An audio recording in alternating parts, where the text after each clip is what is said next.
On today's show, the Florida Panthers are now back-to-back Stanley Cup champions. We'll get into all the fallout on both sides of the win and the loss, plus some NHL news and notes as the official offseason has begun.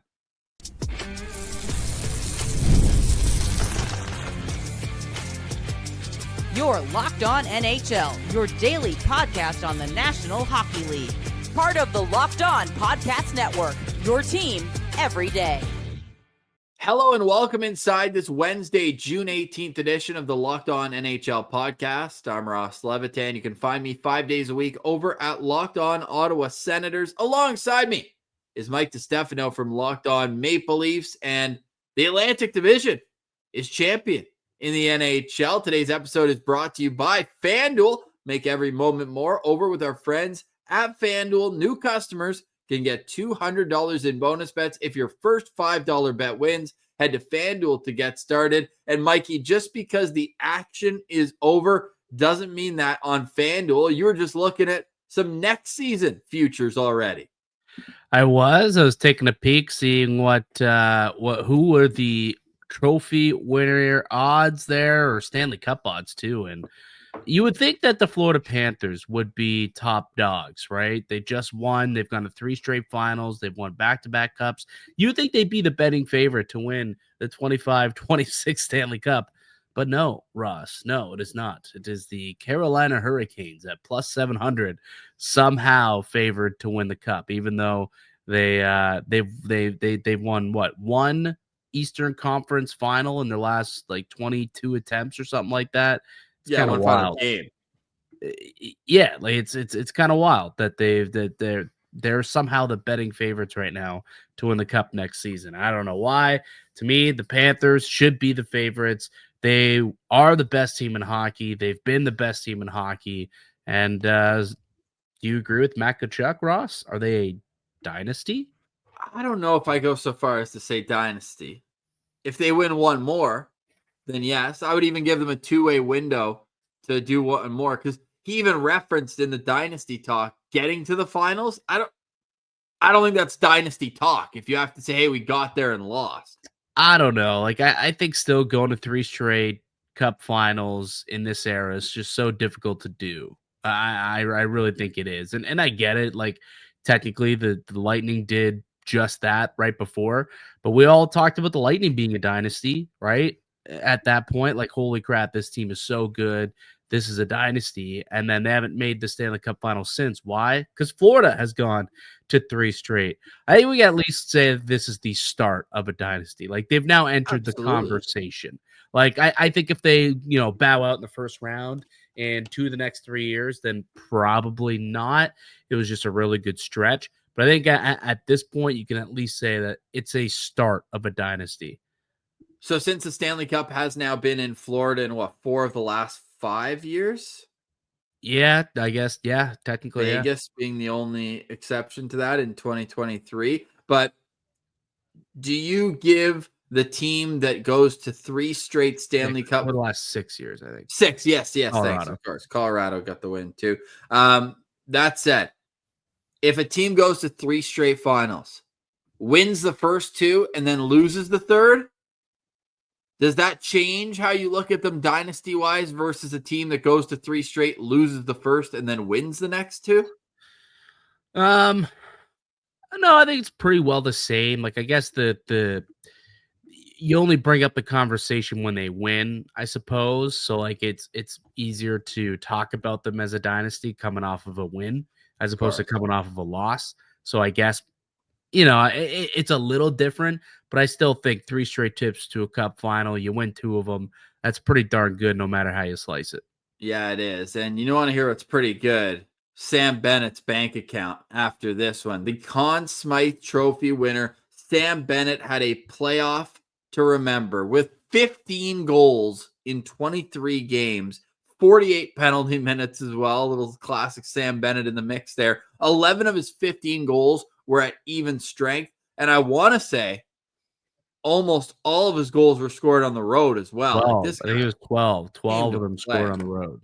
Yeah, 12 goals on the road. And that was really the big difference between Edmonton or Florida and the rest of the league. One, they got scoring all throughout their lineup. Two, they are relentless forecheckers, and no matter who they played, they gave them absolute fits. And three, they were road warriors. Like their road record on the playoffs was unbelievable. Like you take out those 2 losses to Toronto in game 1 and 2. I think they only lost like 1 or 2 other games on the road the whole way. Like it was pretty incredible what they were able to do there. Once they got out onto the road, and that's kind of the calling card of a good team, that you can stay competitive, you can stay stick to your game no matter you're at home, on the road. And a guy like Sam Bennett, the way that he was able to come up so clutch on the road, I think is just it was impressive. It was just super impressive what he was able to do. And yeah, he's a pending UFA, and it's interesting because it wouldn't shock me if he stayed in Florida. With the no tax state, he could sign a little bit less and still take home a lot of money. I kind of expect Bennett to remain a Florida Panther. Just, they gave him a second lease on life in a way when they brought him in, gave him a chance from Calgary, and it's fit in perfectly since he got there. And I'm not sure if he could play this way or this style in any other market for any other team. I think Bennett and the Panthers are kind of a match made in heaven. I think he'd regret leaving, to be quite honest with you. So I hope that they can figure out a way to get a fair extension done between those two between now and July 1. Fair is the key word. Now, as a Leafs fan, I'm sure you know that Sam Bennett's agent is the same as Mitch Marner, Darren Ferris, and we've seen him really push for top dollar in the past. But with Sam Bennett, if I'm the Florida Panthers, I do just that. I say, hey, look, like, we love you, but you should love us just as much. Like, let's not squeeze every penny out here. Do you want to be a part of a championship window? Because if we sign you to $8.5 or $9 million, yeah, those playoff numbers, incredible. But if we sign you to $9 million and you're putting up 45 to 50 points like you have in your career, we might not be making the playoffs because we don't have enough money to go around to everybody else to help us get there. Sam Bennett's a great player, but he's a great complementary player. He's not going to be the top 3 best players on your team, right? You've got Barkov, Kachuk, Reinhart, all clearly better than him. I'd even say Carter Verhaeghe's shown more even in past playoffs. Isn't he like Mr. Clutch? So I bring up Verhaeghe for a reason, because they signed him at the start of this season. He's in year 1 of his contract, or going into year 2, rather. He just finished year 1 at $7 million per season on an 8-year extension. So if I'm Florida, I go to Sam Bennett and I say, do you want that 8th year? Because you're not getting that anywhere else. Sign the exact same contract that Carter Verhaeghe gave. I think that's fair both ways. That's $56 million in his bank account. And he's coming off a contract where he's making just over $4 million. Yeah. I mean, you're doubling his salary almost. And you're in a world where you can work with that if you're Florida and potentially bring back Aaron Ekblad or get better in other circumstances. They to me hold the cards here over Sam Bennett. And if he wants to get paid, you just give him a head nod, and all of a sudden, you've got Anton Lundell, maybe one of the unsung heroes from this playoff run. Him and Luostarinen with Brad Marchand. That line was incredible throughout for the Florida Panthers. But Lundell could be your second line center next season. And I don't think anybody would say, Florida's not going to be as good as they were because Lundell's replaced Sam Bennett. They don't even have to look externally to replace him. And Lundell's locked up at $5 million a season. So I think the Florida Panthers, 2-time Stanley Cup champions, if I'm Bill Zito, I'm wearing both those rings to the meetings. I know Bennett's got 2 of those too, but they've got the Panthers logo on them and saying, hey, do you want to be a part of this?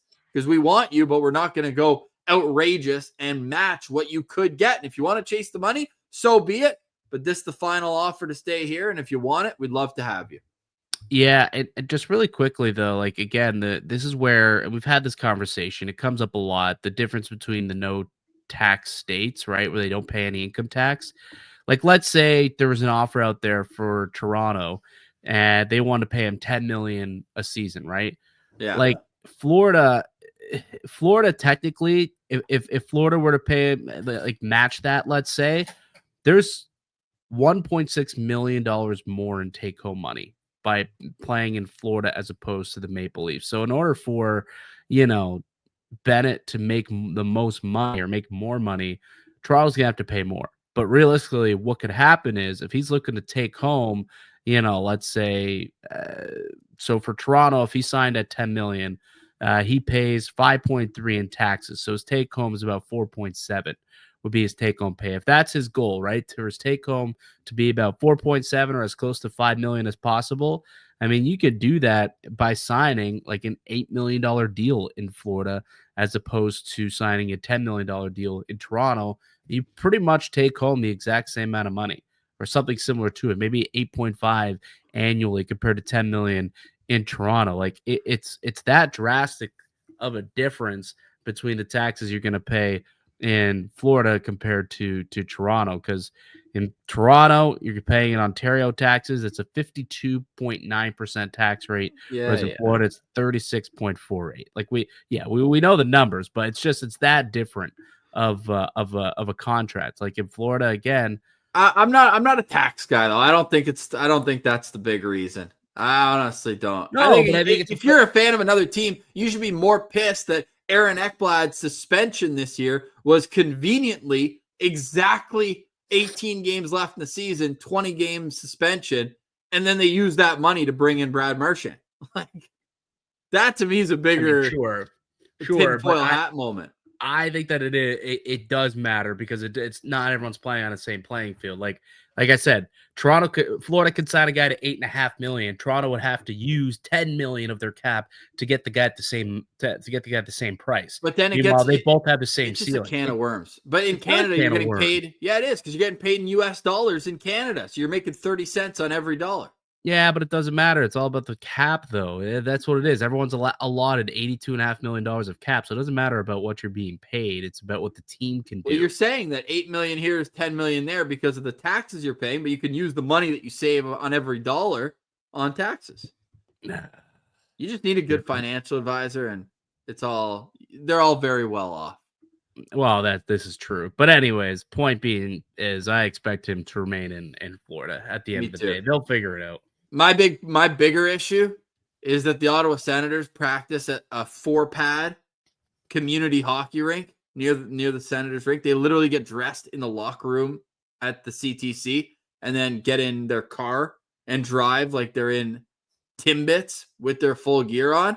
And then I saw a video yesterday of the Florida Panthers $60 million practice facility that has pickleball courts and it's just completely decked out. So that's my bigger qualm than the tax. Well, when you win a couple cups, you're able to do those types of things.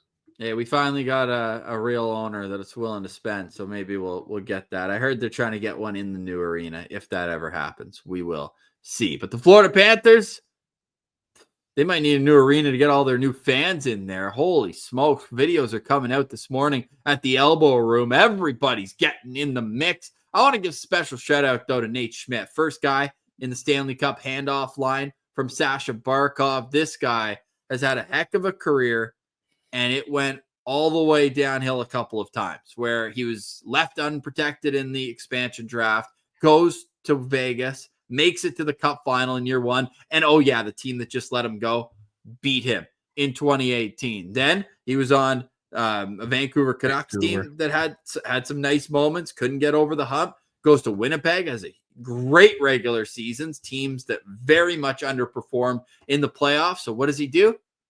Hey, I'm bought out now. So we don't want you anymore. Don't come back for the final year of your contract. I remember my old coach, Paul Maurice. I liked him in Winnipeg. I'm going to call him up, go down to South Florida. Now Nate Schmidt is a Stanley Cup champion. So if you cash that bet over at FanDuel, good for you. Nate Schmidt, first player to get the cup. I got one more Florida Panthers stat. We'll get to that on the other side. And then look at the other side. Where do the Edmonton Oilers go from here? Let's keep in mind, the clock is ticking on this contract for Connor McDavid. That's next. You're listening to Locked On NHL. Your team every day. Today's episode is brought to you by our friends over at FanDuel. FanDuel makes every moment more. In the NBA playoffs, that's all that's left. Every night delivers highlight-worthy performances, major momentum shifts, and can't-miss moments. Whether it's a game-winning shot, a late Pacers comeback in the fourth quarter. You ever heard that one before? There's no better time to get in on the action. Of course, baseball is in full swing for sure. And with the NHL, you can actually go to their novelty betting odds and you can bet on what Mitch Marner's next contract AAV is. You can also bet on Mitch Marner's next team. Vegas, the leaders, substantially, by the way, at plus 195. Brad Marchand's next team, Mikey, Toronto Maple Leafs are the favorite for Brad Marchand. Yeah, and interesting.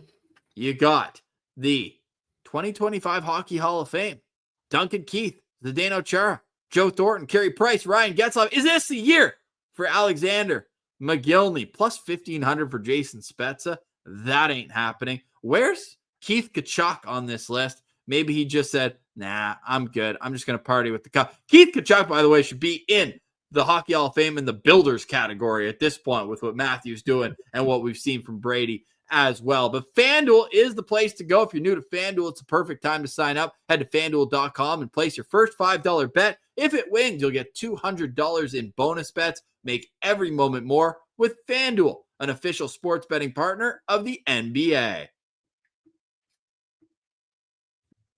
Welcome back. Locked On NHL, your team every day. Shout out to the everydayers out there making us your first listen. We appreciate you guys so much, what you've done for the network all throughout the season as we've put a bow on what's just been an incredible year of National League hockey. We'll have plenty of time to dissect what went where throughout the season. But there's one stat that we really got to touch on. The Florida Panthers might have been the best team in NHL history in the first period in this series. Like it wasn't even close, Mikey, and they used that to vault themselves off. This was the highest goal differential in the first period in a Stanley Cup final since 1991. The Panthers outscored the Oilers 13-4 in the 6 games. Florida averaged more than 2 goals a game in the first period. Yeah, that was really the biggest reason why Florida was able to clamp down and win this thing. And when you play with such great structure defensively and you can get out to a 2-goal lead in the first period, I mean, you're going to win a lot of hockey games. That's exactly what happened, right? Florida, every game, I'm pretty sure Florida scored the first goal in all but one game, right? I think that was pretty much. Wasn't it game one? I think it was game one, yeah. Yeah, so, minute in, Draisaitl scored. Right. So outside of game one, Florida scored the first goal of each game, and often they scored the second goal in the game as well, and the third. So it didn't go very well for Edmonton. It's kind of unfortunate, a team that seemed like they were the team of destiny this year. Things are going so well. It seemed as though, this could be the season that Edmonton does it. The Canadian Cup drought ends. McDavid would get his cup, but no, those pesky Panthers just continued to be pesky and continued to just be a completely dominant team from, first to fourth line, first to third pair. And Bobrovsky was an absolute beast in the pipes throughout the Stanley Cup final as well. So yeah, it's not a shock to me. They started out well in each game, each period, built a lead, and then protected the lead. And that's why they're champs once again.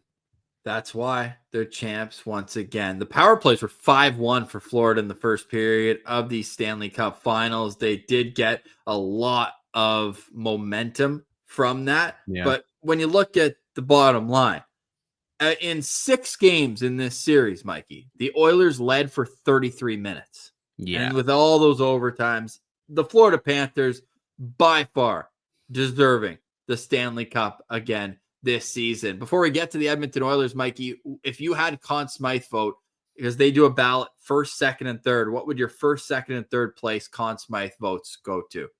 First, second, and third, I think I would have given to Sam Bennett. I think like what he was able to do throughout the playoffs, the way he was able to set the tone physically, but also lead the league in scoring, I think definitely means something. The way he was able to score on the road so much. So Sam Bennett for me, certainly I think was deserving of the Conn Smythe. So I think the writers got it right. Yeah, 15 goals, 4 more than anyone else in the league. Second, I would have given it to Brad Marchand. I think with the way that he was able to really come up big, especially in the Cup final, I think recency bias would have made me put him in the second hole there. But he also played great against Toronto and great against Carolina. So for me, Marchand would have got my second spot, and I probably would have given it to Bobrovsky. The third spot to Sergei Bobrovsky. He was unbelievable, especially in the Cup final there. The guy was an absolute tank and, stopped pretty much everything that came his way. Finished with a 220 goals against and a 914 save percentage throughout the entirety of the playoffs. 3 shutouts en route to a second consecutive Stanley Cup. So for me, I think those would be the guys that would have been on my ballot. Yeah, I like that. I almost want to give a completely different one just because there are so many great performances to snap around. I'll go with Sergei Bobrovsky as my number one. I don't think they get there without him. And there was a stat that in 5 of the last 6 games, I believe at home, Bobrovsky allowed 2 or less goals. He just shut it down, and he was so much better than the Edmonton goalie. I think it kind of it shone a light higher on that. We talked about the first period, but Bobrovsky had a 933 save percentage in the first period of the finals. He set the tone to allow his team to get into that suffocating style that they play. I just think Bobrovsky was the best player throughout the playoffs for the Florida Panthers. Yeah, I think those first 2 games, he gave 8 goals in the first 2 games of the Cup final. Yeah. And I think that's probably what took him kind of out of the running early. Fair. And then Bennett and Marchand just continued to put pucks in the back of the net. So I think that's why those two were the 2 front runners for most people. Yeah, still a 220 goals against average, a 914 save percentage. Only Logan Thompson had a better save percentage of goalies that played more than 4 games. I have to go with 4 because Eric Comrie came in relief 3 different times for Connor Hellebuck through the first 2 rounds of the playoffs. I'm actually going to put Sam Bennett third. And here's my reasoning why Alexander Barkov is my second choice. Not only did he have 22 points during these playoffs, you want to hear a fun stat? Ooh, what's the stat of how badly he shut down the superstars of the league? Give it to me. Kucherov had 0 goals in the series against Barkov. Matthews had 1 goal. And McDavid had 1 goal. And I don't know, pick your guy on Carolina. I don't think they have a superstar in that realm, but he shut them down too. Yeah. He's just incredible, man. He is. It's funny, for years, he was considered the most underrated player in hockey. And every year we would say, well, how could it be underrated? Everyone says that every year. How could he's got to be rated properly now? And then he goes and he does something like this. And it's like, yeah, maybe he wasn't getting enough flowers. Maybe he is like possibly a top 5 player in the NHL. Like, I don't know. He could be in there just of how great he is defensively. And dude, defense wins championships. And for a guy who's captained a team to 3 straight Cup finals, he's won 2 in a row. He's been the catalyst. He shut dudes down. And I think Paul Maurice said the guy cut his hand open. And you saw he had a wrap on his hand yesterday when he lifted the cup. I guess he cut his hand open in game 1. I don't know how it happened, but I guess his palm had a big gash in it. And maybe that impacted his ability to shoot and score. And that's why, the goal scoring wasn't quite there in the Cup final. But the fact that he was able to kind of gut through it, I guess, proves that he truly is just a great captain and ambassador for the game. Yeah, and so too are those big dogs in Edmonton, Connor McDavid, Leon Draisaitl. Let's discuss the Oilers' fallout from losing in back-to-back Stanley Cup finals next. You're listening to Locked On NHL, your team every day.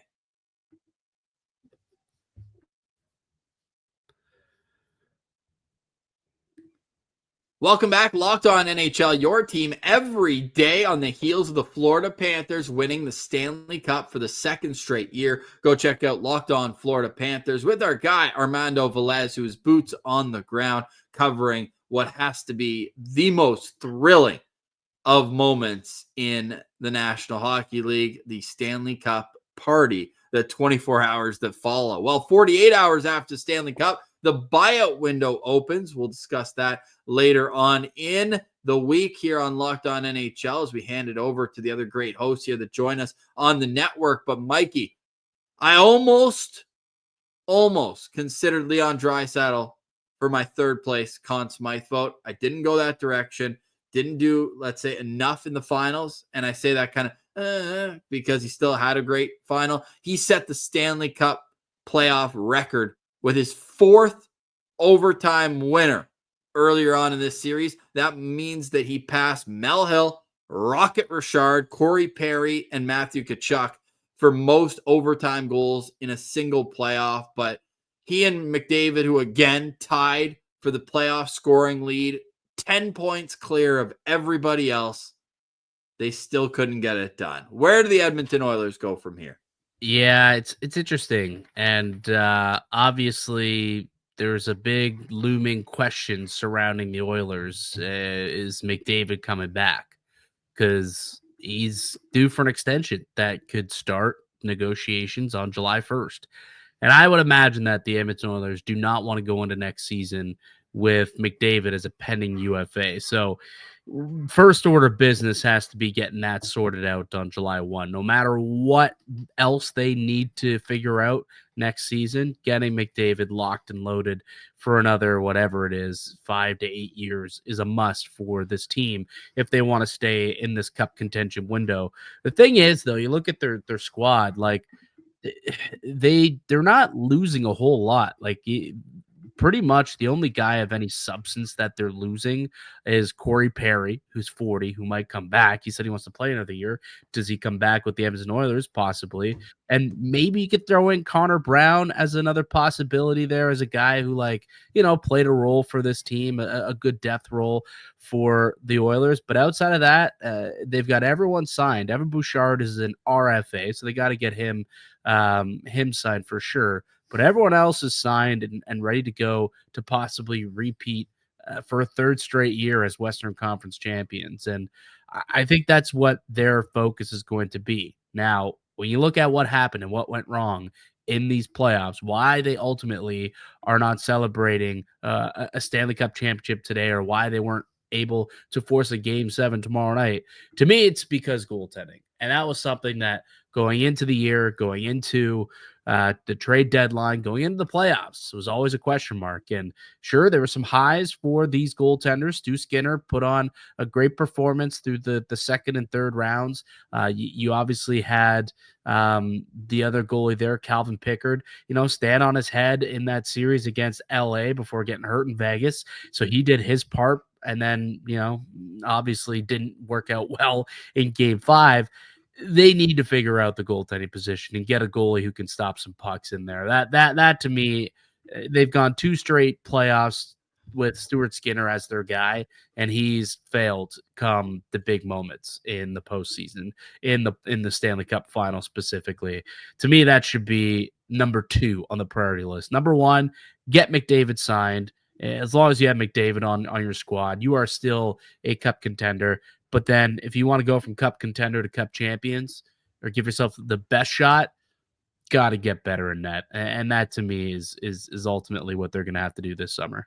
And their decor, to me, needs a lot of work, too. And look, Matthias Ekholm's a great defenseman. I'll be honest, I don't mind their decor. I really don't. Like, they get Bouchard side. Like, Bouchard really became a star in these playoffs. And if he could if that's what he is moving forward, like, he's only 25. Like, he's just entering his prime now. If he could be that guy moving forward, like, his defensive game took a big leap in these playoffs as well. So that shocked me. He used to just be the man with the big shot, but now I think he's the top pair, two-way defenseman. You got him and Ekholm. I think Darnell Nurse played well, in this postseason. Jake Wallman proved to be quite the worthy player. Brett Kulak, I thought, played well. Like, could they make an addition or two, possibly, a better, third or number 4? Their third pair stinks in their own zone. Wallman's an offenseman, and to me, John Klingberg, I mean, good for him to get back to the NHL. But yeah, Klingberg's gone. Like, compare that to what the Florida Panthers are putting out on the ice. Like, it's not even close. I mean, yeah, they definitely can add. Don't get me wrong. I think they certainly will add some depth, but they're big boys, I think, are okay. Yeah. So, Oilers coming out of the West next year, you still think they're the favorites? I mean, if they can get a goalie, then I like them. But they can't go into next year with Stu Skinner and Calvin Pickard as your two goaltenders. They got to find someone who has some success, has a good track record. Whether they finally pull the trigger, the trade that's been 2 years in waiting, and get themselves a John Gibson. Perhaps that's the move that they make. Maybe there's another goaltender out there that they can go out and scoop up. But to me, yeah, they got to get a goalie. I still like what Dallas has, and we'll see with the new coach what they can do.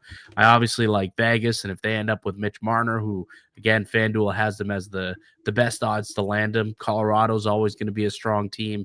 It's going to be competitive out west for sure. But if they can get a goaltender, then I think that they'll have a good chance to be in the mix again. All right. Well, we'll see how the Oilers attack this offseason. News and notes. Matt Rempe signed a contract with the New York Rangers.